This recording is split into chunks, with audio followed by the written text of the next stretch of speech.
Breaking news. Sabarimala యాత్రలో భాగంగా తమిళనాడులోని పళని సుబ్రహ్మణ్యేశ్వర స్వామి దర్శనానికి వెళ్లిన ఓ తెలుగు భక్తుడిపై దాడి జరిగింది.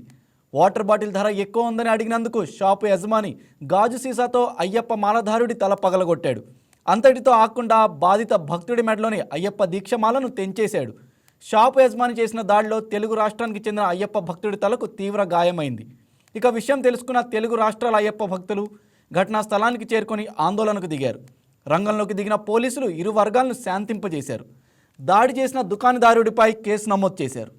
శబరిమల యాత్రలో భాగంగా తమిళనాడులోని పళని సుబ్రహ్మణ్యేశ్వర స్వామి దర్శనానికి వెళ్లిన తెలుగు భక్తుడిపై దాడి జరిగింది. వాటర్ బాటిల్ ధర ఎక్కువ ఉందని అడిగినందుకు షాపు యజమాని గాజు సీసాతో అయ్యప్ప మాలధారుడి తల పగలగొట్టాడు.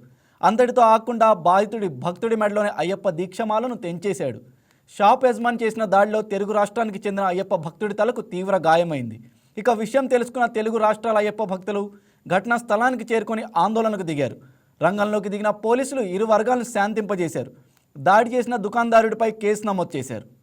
హాయ్ వ్యూయర్స్, ఈ వీడియో మీకు నచ్చినట్లయితే లైక్ కొట్టి షేర్ చేసి వైకే టీవీని సబ్స్క్రైబ్ చేసుకోండి.